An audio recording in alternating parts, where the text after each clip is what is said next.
Good morning, class. Today we are going to discuss elongation.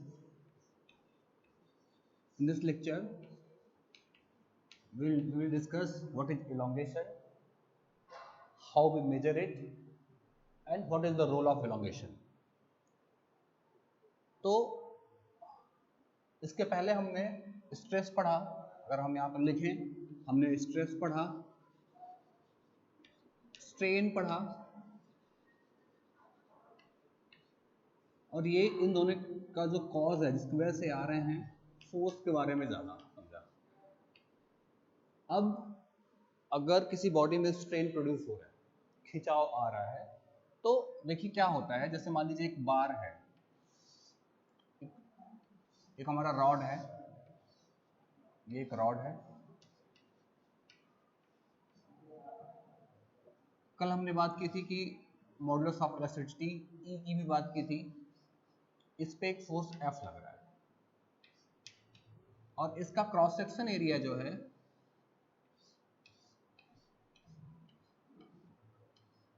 एक rod है, जैसे हमारा चौक है ऐसे ये रॉड है, ये ए है, ये क्या है, ए है. तो अगर इस रॉड के लिए जो इस क्रॉस सेक्शन एरिया जिसका ए है हम स्ट्रेस लिखना चाहें, देखिए यहाँ पे कौन सा फोर्स लग रहा है, ये फोर्स टेंसाइल फोर्स है, तो हम लिखेंगे स्ट्रेस सिग्मा और यहाँ टी लिख देंगे. टी क्यों, टी इसलिए क्योंकि ये जो स्ट्रेस है वो टेंसाइल स्ट्रेस है. तो सिग्मा टी, सिग्मा स्ट्रेस का फॉर्मूला होता है फोर्स पर यूनिट एरिया. तो फोर्स यहाँ एफ है और एरिया यहाँ पे हमारा ई हो गया. सिमिलरली अगर स्ट्रेन की बात करें, स्ट्रेन, तो स्ट्रेन क्या होता है, स्ट्रेन होता है अगर F लगाने से पहले इसकी लंबाई L थी, ठीक है, अगर ये इनिशियल लेंथ इसकी L थी और फोर्स F लगाने के बाद ये लंबाई बढ़ के इस तरीके से हो जा रहा है. ध्यान रखिए, जब आपकी लेंथ में इंक्रीज हो आएगा, लंबाई बढ़ेगी, तो इसकी जो डायमीटर है, क्रॉस सेक्शन एरिया है, वो घट जाएगा, तो टोटल वॉल्यूम कांस्टेंट रहेगा. तो अब ये बढ़ के अगर ये लंबाई जो नई बन रही है, ये पहले L था, अब L प्लस डेल्टा L हो गया, ठीक है. तो स्ट्रेन क्या होगा, एप्सिलॉन L, L का मतलब लीनियर है क्योंकि खिंचाव एक्सियल आ रहा है. तो जो लेंथ बल लगाने के बाद आ रही है L plus delta L minus प्रारंभिक लंबाई L बटा प्रारंभिक लंबाई, तो ये आ जाएगी डेल्टा L अपान L, ठीक है. ये हमारा स्ट्रेन हुआ एप्सिलॉन L. अब अगर इसी स्ट्रेन को एक हम नया वर्ड देते हैं इलॉन्गेशन, इसी स्ट्रेन से हम इलॉन्गेशन निकालते हैं. इलॉन्गेशन का मतलब क्या होता है, इलॉन्गेशन का मतलब होता है खिंचाव, कितनी लंबाई में वृद्धि हुई. इलॉन्गेशन क्या है, लंबाई में वृद्धि है, ठीक है. तो लंबाई में वृद्धि कैसे निकालेंगे, लंबाई या बीमा में वृद्धि, अगर हम कहें यहाँ पे वृद्धि, ये हो जाता है final length, final length minus initial, क्या होगा, इनिशियल, ठीक है. यानी इलॉन्गेशन क्या हो जाएगा, final length L plus delta L है और इनिशियल लेंथ हमारा L था, बिना कोई बल लगाए हमारा लेंथ था L और फाइनल है L प्लस डेल्टा L. तो ये हो जाएगा हमारा L plus delta L minus L, जिसको हम कह सकते हैं डेल्टा L.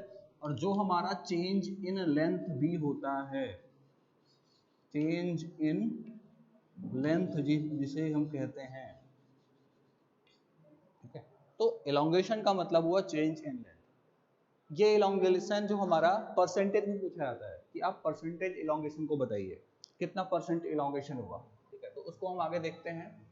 अगर आपसे सिंपली पूछा जाए डिस्क्राइब द इलोंगेशन, तो आपको ऐसे बताना है। अब अगर परसेंटेज इलोंगेशन की बात की जाए तो उसके लिए क्या करना है,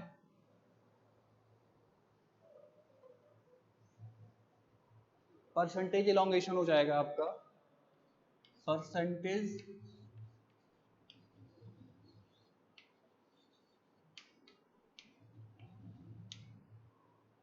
मतलब जो भी हमारा इलोंगेशन आ रहा है उसको हम डेल्टा एल बाई एल करके उसको 100% लिख देंगे।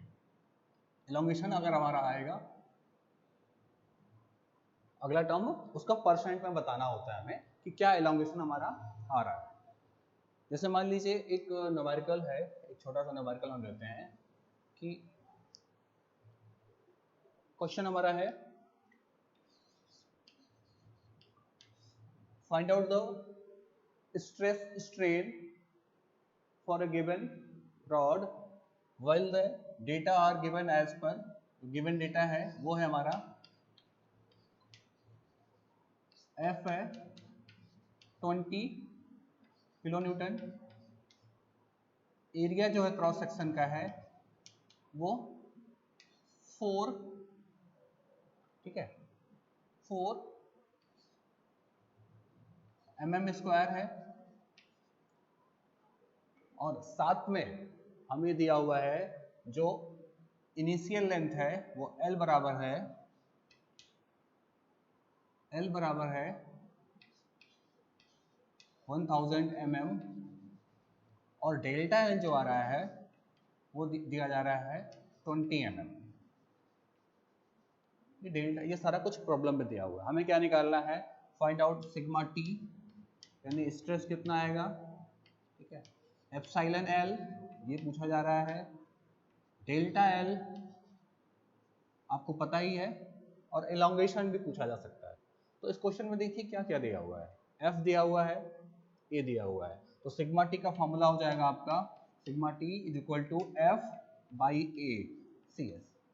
तो एफ का क्या है 20 किलो यहाँ पे दिया हुआ है, this K means into 10 to the power 3 newton, हम हमेशा बल को न्यूटन में लेंगे, divide by A C S 4 mm square.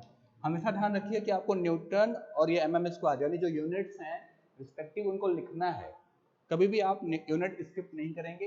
Initially आपको ये लिखने में थोड़ा सा अलग लगेगा but finally in the end आपको कहीं ना कहीं वो फायदा करेगा। फिर हम नंबर्स को एक साथ लिख लेंगे, यूनिट्स को एक साथ, तो 20 E3 10 टू द पावर 3 4 और इनटू डिवाइड में क्या है newton whole divide by mm square. देखिएगा ये क्रॉस आउट हो जाएगा 5 आ जाएगा, तो जो हमारा सिग्मा टी आएगा वो हो जाएगा 5 10 टू द पावर 3 न्यूटन।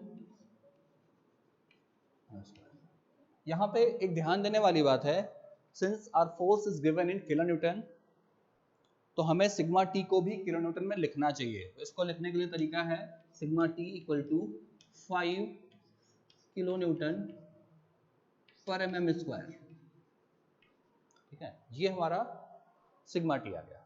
उसके बाद आगे अगर हम निकालना है सिग्मा टी के बाद एप्सिलॉन यानी स्ट्रेन निकालना है, एप्सिलॉन एल क्या हो जाएगा आपका, देखिए ये हो जाएगा डेल्टा एल अपान एल, तो डेल्टा एल क्या है हमारा, इसका फॉर्मूला होता है डेल्टा एल अपान एल, तो इसका जो हमें वो बनेगा इसको लिख सकते हैं हम लोग, डेल्टा एल हमें पता है चेंज इन लेंथ कितनी आ रही है 20 mm, ऑलवेज राइट यूनिट्स, ठीक है, और एल कितना है, ठीक है, तो ये बन जाएगा हमारा 1/50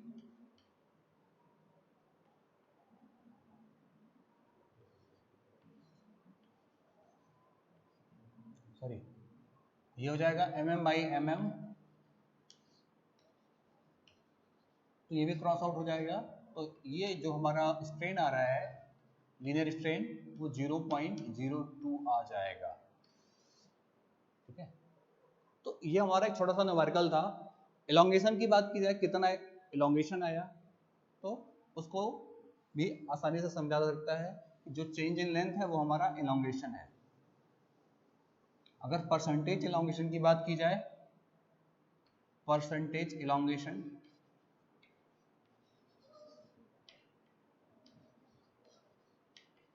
तो वो हो जाएगा आपका delta L by L into 100%। अभी आपने delta L by L solve किया है इंटू 100%, यानी 2% हमारा इलोंगेशन है। हम अक्सर इलोंगेशन को परसेंटेज में ही बताते हैं, तो परसेंटेज इलोंगेशन हमारा 2% आ जाएगा। तो ये तो एक छोटा न्यूमेरिकल था कि कैसे ये चीजें हो रही हैं। आपको डेटा दिया रहेगा, इसमें थोड़ा टेक्स्ट का इस्तेमाल हो सकता है। जैसे मान लीजिए क्वेश्चन इस टाइप से हो सकता है, गिवन दैट, अभी हमने इसमें एक रिलेशन का यूज नहीं किया है इस फॉर्मूले में, अभी हमने इस रिलेशन का यूज नहीं किया है जो कहता है sigma upon epsilon is equal to E. जो हुक्स लॉ का एक रिलेशन आता है, ये यहाँ पे ई क्या है, ई कांस्टेंट है और इसको हम बोलते हैं यंग्स मॉडुलस। यंग्स मॉडुलस, ठीक है, यंग मापांक, यंग या प्रत्यास्था गुणांक, यंग मापांक, ठीक, ये सारी चीजें कही जाती हैं। तो कभी कभी हमें ई की वैल्यू दी होती है, तो सिग्मा की वैल्यू मिलने के बाद हम एप्सिलॉन की वैल्यू भी निकाल सकते हैं, या इन दोनों में से अगर कोई पता है दो तो एक तीसरे की वैल्यू इस रिलेशन से भी हम निकाल सकते हैं। हमारे जो फर्स्ट चैप्टर के क्वेश्चंस हैं वो कहीं ना कहीं इसमें, इस पूरे उसमें चैप्टर में इसी टाइप के ये 3 रिलेशन है जिस पे क्वेश्चंस हमारे आते हैं, और हमें उसको यूज करके सारी वैल्यूज निकालनी होती है। ऐसे ही जब आपका, आपने देखा होगा, मैं इसको रब आउट कर दे रहा हूं, हमने जब कल पढ़ा था modulus of bulk modulus, modulus of rigidity और यंग्स मॉडुलस, तो वो तो 3 रिलेशन थे, उनको भी आप एज ए फॉर्मूला यूज करेंगे क्वेश्चंस में। देखिए जो आए थे, E equal to sigma by epsilon, ठीक है, G equal to tau upon phi, और तीसरा था के क्या है, बल्क मॉडुलस है, और के होता है sigma direct stress by EV. यहाँ पे जो सिग्मा है डायरेक्ट स्ट्रेस है, डायरेक्ट स्ट्रेस, और ईवी क्या है, वॉल्यूमेट्रिक स्ट्रेन, क्या है, वॉल्यूमेट्रिक स्ट्रेन, या हिंदी में अगर हम इसे कहें तो आयतन विकृति। ईवी क्या है या एप्सिलॉन भी क्या है, ईवी मैं इसलिए कह रहा हूं कि कुछ किताबों में आपको एप्सिलॉन या ई भी लिखा मिलेगा, दे बोथ आर सेम। जैसे यहाँ पे जी की जगह कभी कभी आपको सी भी लिखा मिल सकता है, और ठीक है, जी और सी आपको अलग अलग बुक्स में मिल सकता है। फाई यहाँ पे है, शियर स्ट्रेन है, फाई क्या हमारा है, शियर स्ट्रेन है, टाउ हमारा शियर स्ट्रेस है, टाउ जो है हमारा शियर स्ट्रेस है। तो ये सारी चीजें हैं, हम आगे इस पे यूज करेंगे, न्यूमेरिकल्स भी सॉल्व करेंगे। अभी तो फिलहाल हम इसके थ्योरेटिकल पार्ट को ही डिस्कस कर रहे हैं, और इन सारी चीजों में बस हमें तीनों रिलेशंस को यूज करना है। कभी कभी एक और रिलेशन हम ड्राइव कर सकते हैं अगर चाहें तो, वैसे उसकी जरूरत नहीं होती, चलिए उसको हम ड्राइव कर लेते हैं।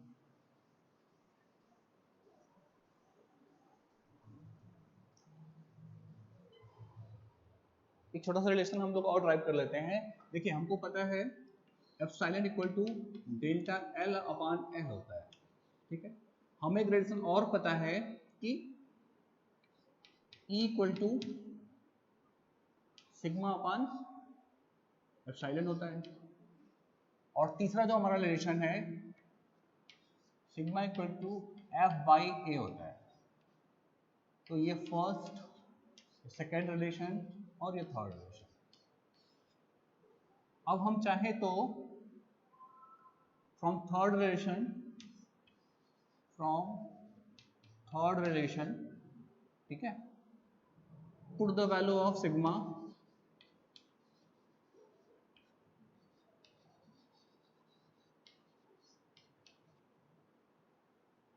In second. हम यहां से सिग्मा की value f by A third में पुट कर रहे हैं, तो हमें क्या मिल रहा है, इक्वल टू मिल जाएगा f by A into epsilon, ठीक है, ये एप्साइलन है। ओके, अब हम क्या करेंगे, इस एप्साइलन को थोड़ा अरेंज कर लेंगे। इसको हम लिख सकते हैं epsilon equal to f upon a into E, ये क्वेश्चन 4 हो गई, ठीक है, epsilon equal to f upon A E. अब देखिए, since first and fourth are equal, since equation first and fourth are equal, इसे इक्वल कर दे रहे हैं, इनको इक्वल करने पे इनके लेफ्ट हैंड साइड इक्वल है, तो राइट हैंड साइड को भी इक्वल कर देते हैं। Delta L upon L equal to F upon A E, और ये अगला एक फॉर्मूला बन जाता है delta L equal to F L upon A E, ठीक है। एक फाइनल फॉर्मूला ये भी है, वैसे इसको याद करने की जरूरत नहीं है, अगर आपको ये 3 फॉर्मूले याद हैं तो आप अरेंज करके भी कर सकते हैं, एज सच कोई नीड नहीं है, आप इसको याद करने की जरूरत है। यहाँ पे एफ क्या है, फोर्स है, वो न्यूटन में है, एल इनिशियल लेंथ या प्रारंभिक लंबाई है, ए क्या है, क्रॉस सेक्शन एरिया है, और ई क्या है, ई है यंग मापांक मॉडुलस ऑफ रिजिडिटी। तो कई सारे क्वेश्चंस हमारे इस पे भी सॉल्व हो जाते हैं, अगर आपको ये सब दिया हुआ है तो आप सीधा भी निकाल सकते हैं, या ये 4 चीजें आपको पता होनी चाहिए चेंज इन लेंथ बताने के लिए, ठीक है। तो ये फॉर्मूला 1, फॉर्मूला 2, फॉर्मूला 3, और अगर किसी की इच्छा है तो वो भी ये याद कर सकता है, डायरेक्टली आप डेल्टा एल कैलकुलेट कर सकते हैं। आगे के लेक्चर्स में हम देखेंगे कि कैसे हम लोग सीधा इसका उपयोग करके फॉर्मूले इस्तेमाल कर रहे हैं, या फिर अगर हम एक क्वेश्चन देखना चाहें, चलिए अभी के लिए क्वेश्चन नहीं, नेक्स्ट लेक्चर्स में हम क्वेश्चन भी देख लेंगे क्या चीज़ें हैं कैसी हैं। तो ये इलोंगेशन हो गया, ये सिमिलर था हमारे जैसे चेंज इन लेंथ निकालने के, परसेंटेज इलोंगेशन भी आपको डिवाइड बाई करके 100% निकालना है, वो होता है बताना है।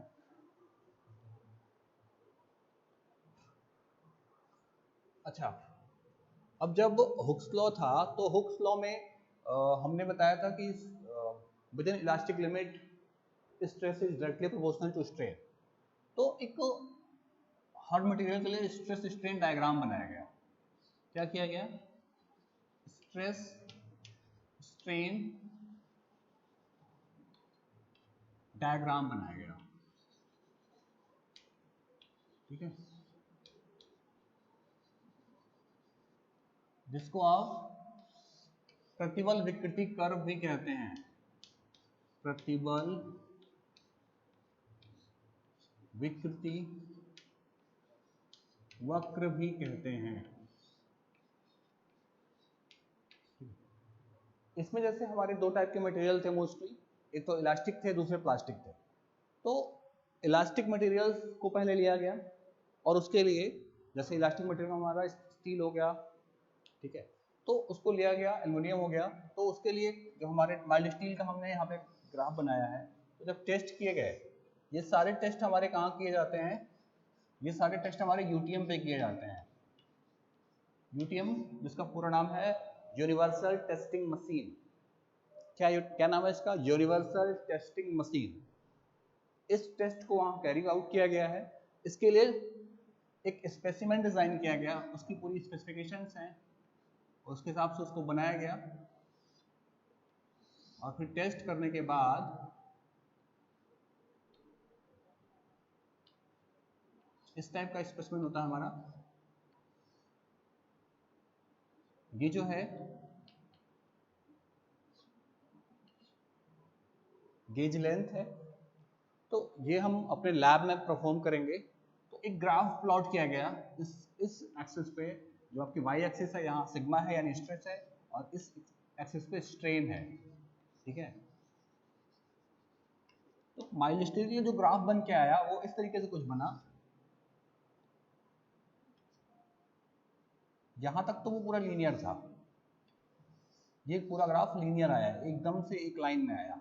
उसके बाद फिर ये ग्राफ ऊपर गया और फिर से अगेन नीचे, आगे ऊपर जाके ये इस तरीके से जो ग्राफ आया वो इस तरीके से कुछ आया।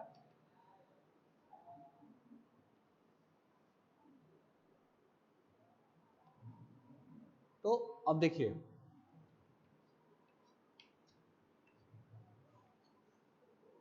अगर यहाँ पे हम लिख दें O, इधर जाने पे आपका स्ट्रेस बढ़ रहा है, स्ट्रेन बढ़ रहा है, ऊपर जाने पे सिग्मा का वैल्यू बढ़ता जा रहा है।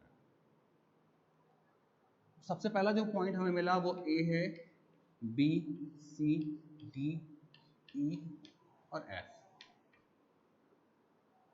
जो हमारा रीजन O से A तक है, या पॉइंट हमारा ये है इलास्टिक लिमिट। इसके बाद जो हमारे ग्राफ आ रही है, जो लाइन आ रही है, ये थोड़ा कर्व होना, बेंड होना शुरू हो जाती है। O से A तक की जो ये लाइन है वो हमारी स्ट्रेट लाइन है, पूरी स्ट्रेट है, और यहाँ तक O से A तक इसको बोलते हैं, जो हमारा A पॉइंट है, ये है इलास्टिक लिमिट। क्या है ये? Elastic limit. यानी हुक्स लॉ जो है पूरी तरीके से यहाँ फॉलो होता है। हमने डेफिनेशन में पढ़ा था हुक्स लॉ। हुक्स लॉ के according stress is directly proportional to strain within elastic limit. तो ये वो रेंज है, अगर यहाँ तक आप स्ट्रेन प्रोड्यूस करेंगे बॉडी में या स्ट्रेस प्रोड्यूस करेंगे बॉडी में, तो वो पूरी तरीके से इलास्टिक मेंबर की तरह बिहेव करेगा, और जैसे ही आप वो हटाएंगे फोर्स, तो वो अपनी कंडीशन में वापस चला जाएगा। तो ये हमारी जो दूरी थी वो हमारी इलास्टिक लिमिट कहलाएगी। जो पॉइंट बी है उसको हम कहेंगे plastic limit. Plastic limit, sorry एक मिनट, थोड़ा चेंज इसमें था थोड़ा सा। हमारा पॉइंट बी जो ए है वो है proportional limit, not elastic limit.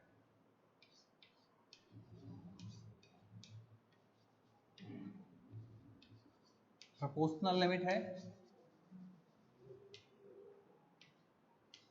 Point B है इलास्टिक लिमिट।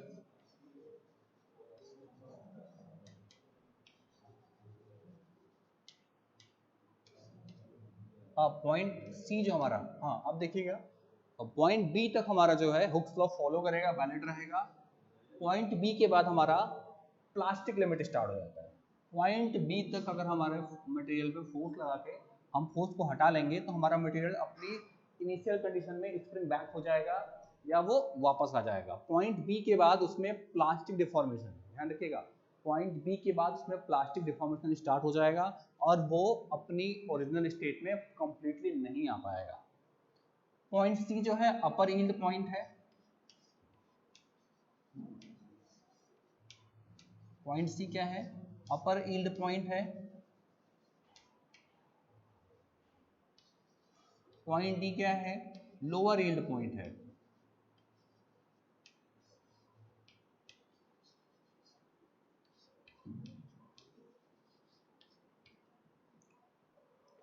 पॉइंट ई जो है वो अल्टीमेट पॉइंट है।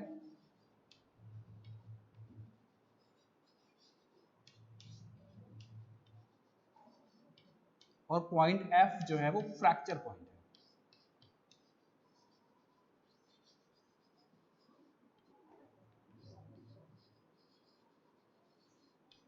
ठीक है, अब हम एक एक का मतलब समझते हैं।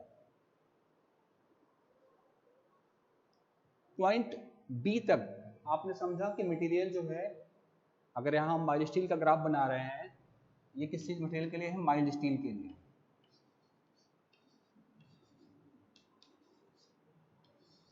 क्या है ये? स्ट्रेस वर्सेस स्ट्रेन कर्व, यानी सिग्मा वर्सेस एप्सिलॉन, या स्ट्रेस वर्सेस स्ट्रेन कर्व है ये।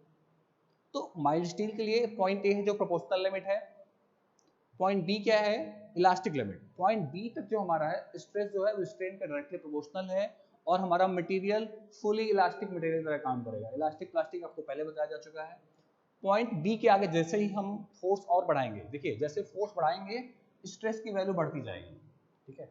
अगर स्ट्रेस की वैल्यू बढ़ती गई तो फिर क्या होगा, मटेरियल में डिफॉर्मेशन बढ़ता जाएगा।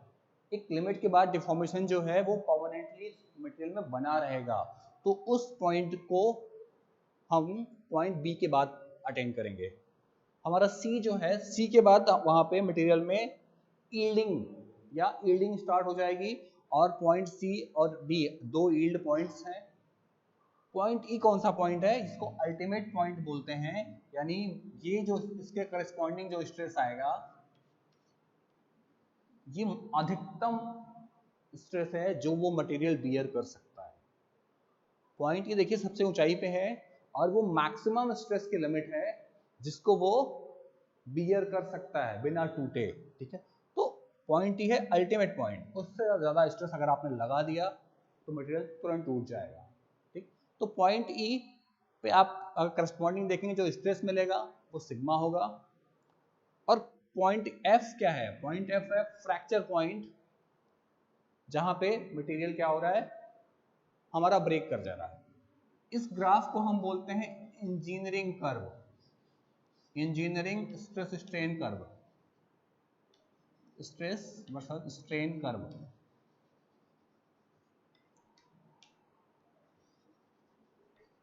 इसको बनाने में कुछ एजम्पशंस लिए गए हैं और सबसे पहला और सबसे बड़ा एजम्पशन जो माना गया है वो ये माना गया है कि क्रॉस सेक्शनल एरिया यानी ACS जो हमारा है वो कांस्टेंट रहता है, ये कांस्टेंट है,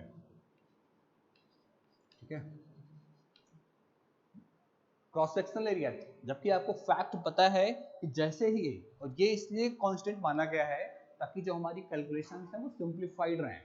ऐसा ना हो जाए कि हमें हर स्टेप पे ACS को मेजर करना पड़े और फिर ग्राफ बनाना पड़े। वो जो ग्राफ बनाते हैं हम लोग उसको हम लोग ट्रू स्ट्रेस स्ट्रेन कर्व बोलते हैं, जबकि इसको हम लोग बोलते हैं इंजीनियरिंग स्ट्रेस स्ट्रेन कर्व, ठीक है। तो ये हमारा इंजीनियरिंग स्ट्रेस स्ट्रेन कर्व होगा और जो कि आपके सिग्मा और स्ट्रेन के बीच में बनाया गया है। ये माइल्ड स्टील के लिए है। इंपॉर्टेंट क्वेश्चन है, कई बार पूछा जाता है एग्जाम में कि draw the stress strain curve for ductile material या माइल्ड स्टील, डायरेक्टली नाम से पूछ लेते हैं। अगर डक्टाइल मटेरियल की बात कर रहे हैं तो भी आप माइल्ड स्टील का एग्जांपल दे सकते हैं और इसको समझा सकते हैं। ओ जो है ओरिजिन पॉइंट है, इस पॉइंट पे कोई बल नहीं लग रहा है।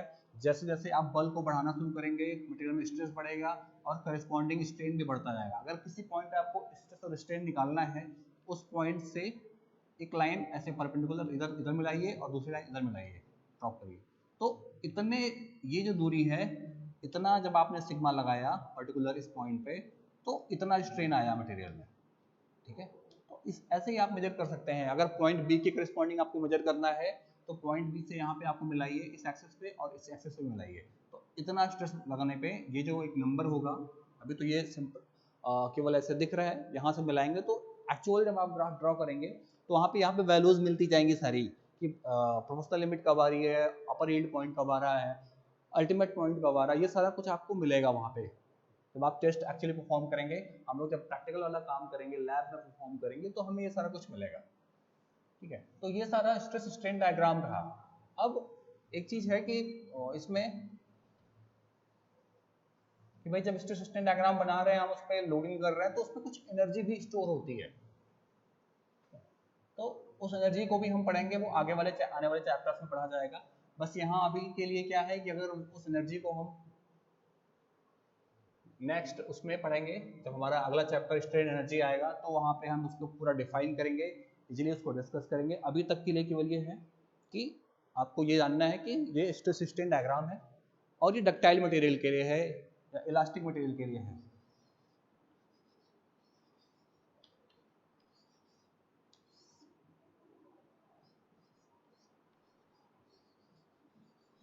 डक्टाइल मटेरियल क्या होते हैं? डक्टाइल मटेरियल वो मटेरियल होते हैं जो कि आपको डक्टिलिटी बताई गई थी। डक्टिलिटी में क्या होता था कि किसी मेटल से, किसी मटेरियल से अगर उसको पतले पतले वायर्स में खींचा जा सके, यानी ये मटेरियल्स टूटने से पहले काफ़ी पतला, ये जो आप देख रहे हैं रॉड, ये काफी पतला वायर में होके तक टूटेगा, और इनका फ्रैक्चर हमेशा कप एंड कोन शेप में होता है। डक्टाइल मटेरियल का जो फ्रैक्चर है, पैटर्न है, वो always cup and cone system में ही होता है। While the fracture occurs in the case of brittle material, इसमें कोई भी पैटर्न नहीं होता और ये रैंडम पैटर्न को फॉलो करते हैं। ठीक है, तो ये सारी बातें आपको याद रखनी है। कैसे कैसे यहाँ पे चीजें हैं।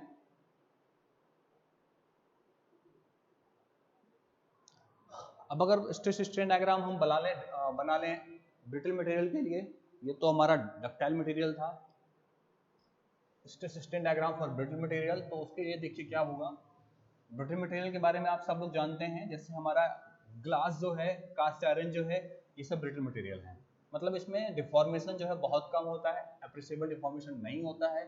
तो अगर हम उसके लिए बनाते हैं, और ये भी टेस्ट हमारा यूटीएम के ऊपर किया जाता है, इस टेस्ट को भी हम यूटीएम के ऊपर परफॉर्म करेंगे। ठीक है, अगर हम बात करते हैं उसकी, अगर हम बात करते हैं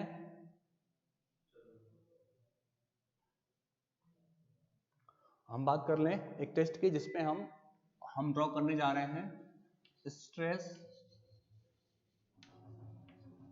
स्ट्रेन, स्ट्रेस वर्सेस स्ट्रेन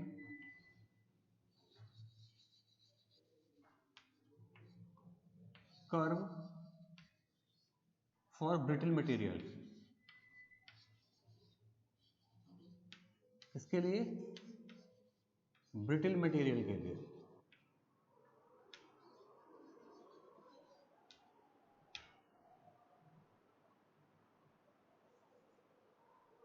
जो हमारा ब्रिटल मटेरियल है,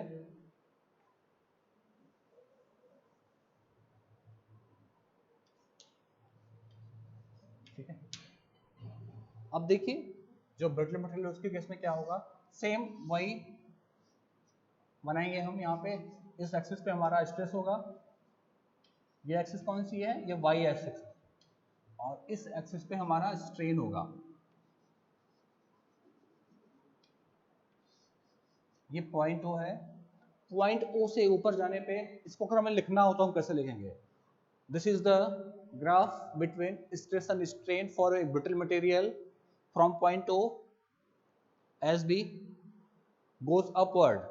बिंदु ओ से जैसे जैसे हम ऊपर जाते हैं स्ट्रेस का मान बढ़ता है, जबकि बिंदु ओ से इस तरफ जाने पे, बाईं ओर या दाहिनी ओर, दाहिनी ओर जाने पे, ध्यान दीजिए बोर्ड पे ये लेफ्ट हैंड साइड होती है, राइट हैंड साइड होती है, तो ओ से राइट हैंड साइड जाने पे आपका स्ट्रेन का मान बढ़ता है। तो अगर इसके लिए हम स्ट्रेस स्ट्रेन कर्व ड्रॉ करेंगे तो कुछ ऐसा आता है। ठीक है, ये इस तरीके से, ये ओ है और ये आपका ए है। ए यहाँ पे फ्रैक्चर पॉइंट है, ए क्या है, ए हमारा है फ्रैक्चर पॉइंट।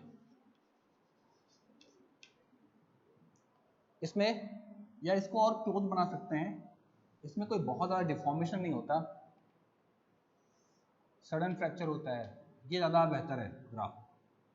इस ग्राफ को कोई ऐसे नहीं बनाएगा, ठीक है, ये गलत है, टोटली रॉन्ग है। ये जो ग्राफ बनेगा इसमें डिफॉर्मेशन बहुत कम होता है, डिफॉर्मेशन या स्ट्रेन बहुत कम आता है, कभी कभी तो नेग्लिजिबल स्ट्रेन, आपको मेजर भी नहीं हो पाएगा। ठीक है, जैसे आप स्ट्रेस लगाएंगे ये अपने आप टूट जाएगा।